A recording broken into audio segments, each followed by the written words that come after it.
Wait, Emily, I'm doing the math, but I'm so confused. Is it 2.5% of everything I own? My car, my shoes, even my coffee? I don't want to make a mistake. Calm down, John. It's not about your shoes. You're talking about zakat, right? It's a beautiful concept, but the English vocabulary behind it can be tricky. Really? I thought it was just giving money. I see I have a lot to learn. Exactly. Today, we'll show you why zakat is more than just money and how to talk about it confidently in English. Welcome back to Fluent English Daily. Take a deep breath, John. Let's start with the basics. You mentioned 2.5%. Do you know how to say that properly in a professional conversation? I just say 2.5%, right? Or is there a more native way? Actually, 2.5% is perfect. But in English, when we talk about zakat, we often use the word wealth. Can you say that? Wealth. Wealth. It sounds like well, but with a breath at the end. Wealth. Is that right? Perfect. Wealth refers to your total money and valuable things. In zakat, we don't pay 2.5% on everything. We pay it on our surplus wealth. Surplus? Whoa, that's a big word. Surplus. Does that mean if I have an extra donut, I have to give 2.5% of it away? Not exactly, John. Surplus means extra, or more than you need for basic living. Imagine you have a bucket of water. You drink what you need, and the water that overflows, that is the surplus. Aha, overflowing water. I like that image. So surplus wealth is the money I have saved after paying for my rent, my food, and my, video games. Exactly. Everything you don't need to survive. In English, we call those essential expenses. Essential means absolutely necessary. Okay, so I calculate my surplus, but Emily, I heard someone use a very long word, obligatory. It sounds so formal. Do I really need to use that? That is a fantastic word to learn, John. Obligatory means you must do it. It's a duty. In the context of zakat, it's one of the 5 pillars. Pillars? Like the big stone things in front of old buildings? Yes, exactly. Just like a building needs pillars to stand, a faith or a system needs pillars to stay strong. Zakat is an obligatory charity. It's not just if you feel like it, it's a responsibility. I see. So if I say zakat is an obligatory act, it sounds more professional than zakat is something you have to do. Spot on. You're sounding like a native already. Let's try a sentence. Zakat is an obligatory contribution based on one's wealth. Zakat is an obligatory contribution based on one's wealth. Wow, that sounds very official. My heart is beating fast just saying it. But, Emily, I have another problem. What is the difference between zakat and tzedakah? In English, are they both just called charity? This is where many students get confused. In English, we use charity as a general word for giving, but to be precise, zakat is compulsory charity. Compulsory? Another big word. Does it mean the same as obligatory? Very similar. Compulsory is often used for rules or laws, like wearing a seatbelt is compulsory. Tzedakah, on the other hand, is voluntary charity. Voluntary. I know that one. Like when I volunteer to help my neighbor carry groceries. I do it because I want to, not because a law tells me to. Exactly. So zakat is a duty, compulsory, and tzedakah is a choice, voluntary. See the difference in the feeling of the words? I see. So if I give $5 to a person on the street, that's voluntary charity. But zakat is the 2.5% that is my duty. English is so precise. Okay, John, let's test you. If I say, I gave some money to the hospital because I felt kind today, is that compulsory or voluntary? That's voluntary because you felt kind. You didn't have to. Correct.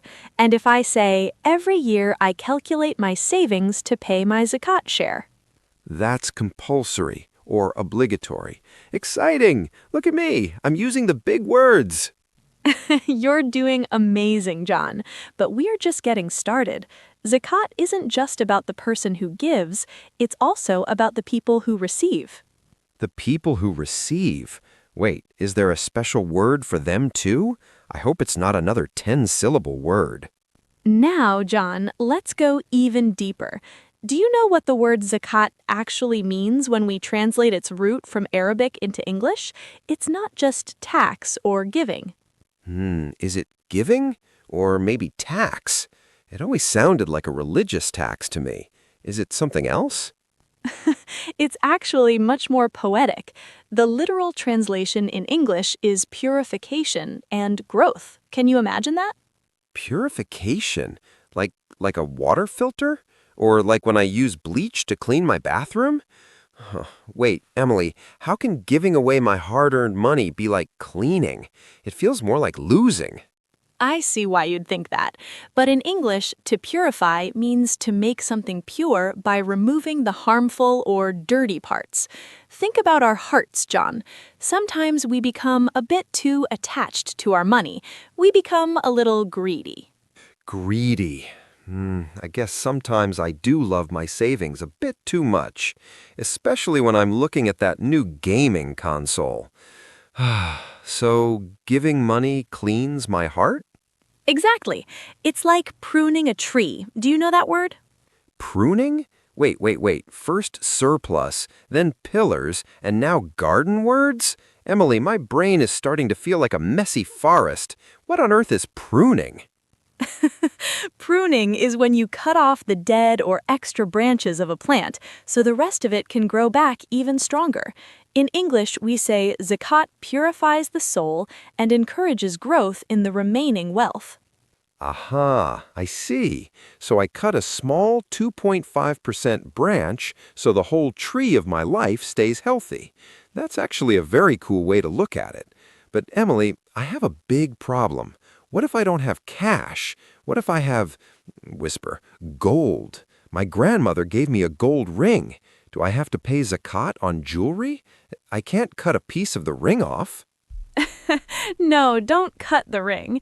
In English, we call things like gold, silver, property, or stocks assets. You calculate the market value of all your assets. Market value. You mean I have to go to the market and yell, "Who wants to buy this ring?" to find the price? That's so embarrassing. No, don't worry. Market value just means the current price of something if you were to sell it today. You can check that online in 5 seconds. Once you know the value of all your assets, you calculate the share. Assets. Market value. Emily, why is there so much math in English class? I thought we were just going to talk about feelings. Now I feel like an accountant. Because English is a tool for life, John. If you want to talk about your business or your community, you need these words. Imagine saying, I'm calculating the zakat on my gold assets based on the current market value. You sound so professional. Whoa, if I say that, people will think I own a big company. I like that. But what about my brother? He has a tiny piggy bank. He's only 10. Does he have to pay? I'm worried he will be so sad if he has to give away his candy money. Don't worry about your brother. He is likely below the threshold. In English, a threshold is the minimum level you must reach before a rule applies to you. Threshold. Like the wooden part at the bottom of a door? I always trip over that when I enter your office. Exactly. If your wealth doesn't step over the threshold, you don't pay. In the context of zakat, we call this the nisab, but in English discussions, we use the word threshold.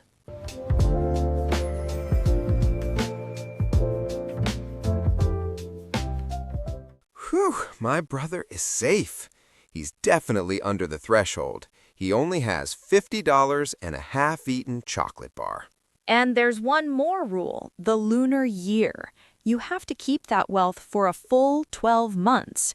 We call this holding period or a lunar cycle. Lunar. That's the moon, right? Thoughtful. So I have to keep my surplus for 12 moons. That sounds like a long time, but it makes sense. It's about stability, right? Spot on, John. Stability.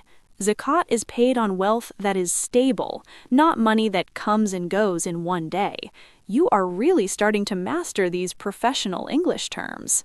I'm trying, Emily. Proud. But my head is full. Purification, pruning, beneficiaries, social safety nets, assets, market value, and thresholds. I think I need a big cup of coffee before we talk about how Zakat actually changes the world. That sounds like a great plan. Let's take a break, and when we come back, we will look at the massive global impact of these small 2.5% contributions. All right, John, you've had your coffee, you've mastered the math of 2.5%, you've learned about assets and thresholds. Now let's talk about the big picture. Do you realize that Zakat is actually one of the most powerful tools for poverty alleviation on the planet? Poverty alleviation? Struggling. Whoa, Emily, you're starting part 3 with a giant word. Puzzled. It sounds like a medical procedure. What does that even mean? It just means reducing poverty. To alleviate something is to make a problem less severe. When millions of people contribute their share, we are talking about billions of dollars every year being moved from the wealthy to the poor.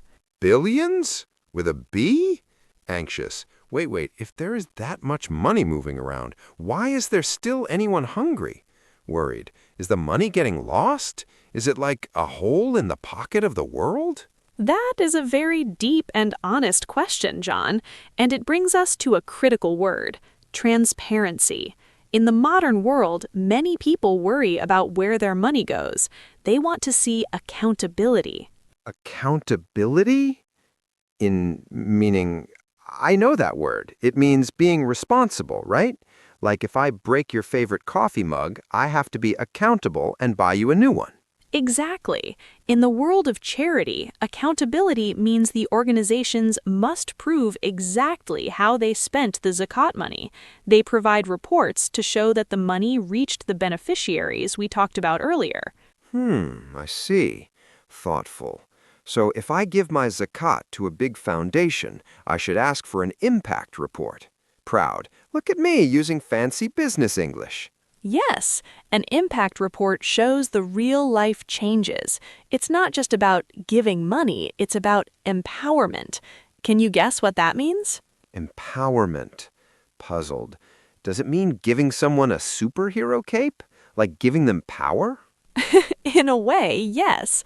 In English, empowerment means giving someone the tools, the confidence, and the resources to take control of their own life. Instead of just giving a poor person a meal for one day, Zakat might be used to buy a sewing machine for a widow so she can start a business. Oh, amazed. So it's the old saying, don't just give a man a fish, teach him how to fish. Excited. By giving a sewing machine, she becomes self-sufficient. Is that the right word? Perfect, John. Self-sufficient means you can take care of yourself without needing outside help.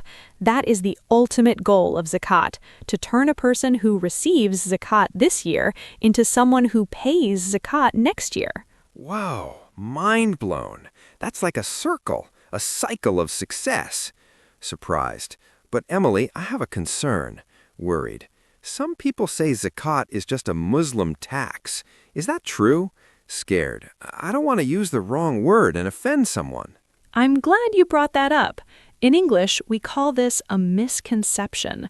A misconception is a view or opinion that is incorrect because it's based on faulty thinking. A misconception? Puzzled. Like when I thought you were 25 years old, but you're actually... Wait, I shouldn't finish that sentence. Wise choice, John. But yes, the misconception here is that zakat is just a government tax. In reality, it is a spiritual obligation. A tax is paid to a state because of a law. Zakat is paid because of a person's faith and their desire for social justice. Social justice. Thoughtful. That sounds like something from a movie, like a hero fighting for the little guy. Curious.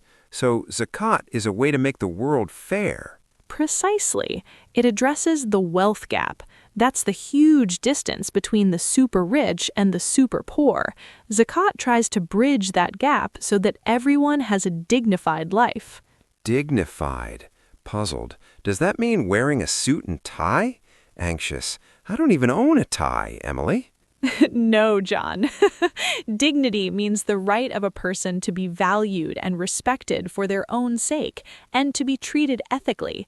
Having food, a clean bed, and a safe home gives a person dignity. Zakat ensures that even the poorest person doesn't have to beg. It protects their pride. Wow. Protects their pride. I like that. Surprised. I never realized that giving money could be so much about respect.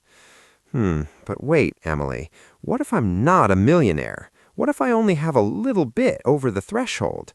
Does my tiny 2.5% really matter? This is the most beautiful part, John. We call it the ripple effect. Do you know what happens when you throw a small stone into a quiet lake? Yeah, excited. It makes those little circles that go out and out until they touch the whole shore. Exactly. Your small contribution is that stone. When thousands of people contribute small amounts, it creates a massive wave of change. In English, we call this collective impact. You are part of something much bigger than yourself. Collective impact. Proud. I feel like I'm in the Avengers now. Laughs. We are the Zakat Avengers saving the world from the wealth gap monster. You have quite an imagination, John.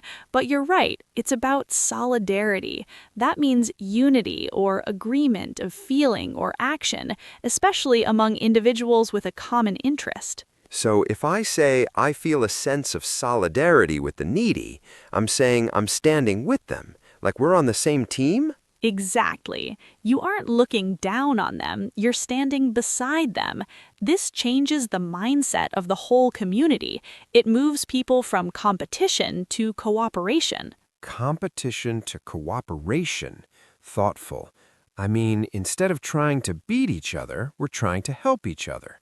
Amazed. English has so many words for togetherness. It does, and it's because how we talk about these things matters.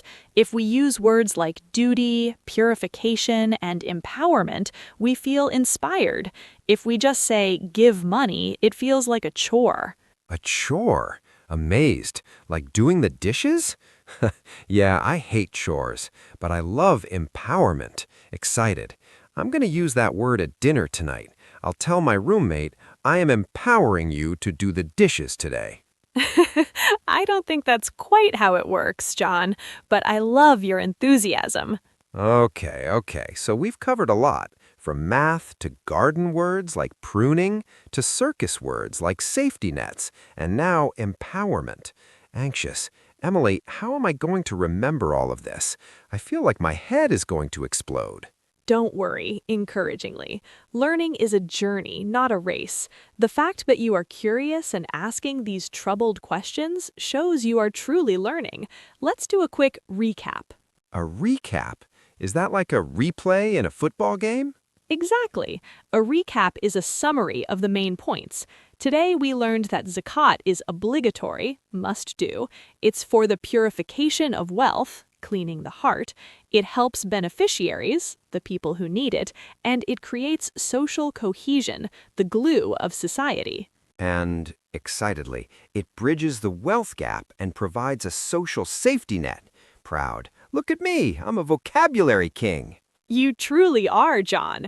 And to all our listeners out there, remember, whether you're talking about Ramadan, Zakat, or any cultural tradition, the goal is connection. Use these words to build bridges, not walls. Build bridges, not walls. Thoughtful. That's a beautiful way to end, Emily. Thank you for helping me through my confusion.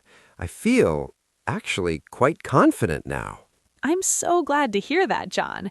And for everyone watching, what is one word you learned today that surprised you? Was it purification, empowerment, or John's favorite, pruning? Definitely pruning. Tell us in the comments below. We are listening excitedly. And don't forget to subscribe to Fluent English Daily for more, what's the word, Emily? Insightful conversations. Yes, insightful. Wait, what does insightful mean again? Oh no, I need another coffee. We'll save that for the next episode. Bye, everyone. Happy learning. Bye-bye. See you in the next one. Whispering, insightful. Is that like having a sight inside? Congratulations on making it all the way through the lesson with Emily and John. If you found this video helpful, don't forget to hit the subscribe button right in the center of your screen so you never miss our next lesson. You can also check out more videos right over here on the left or right side. We've picked them just for you. Thanks for watching, and we'll see you in the next video.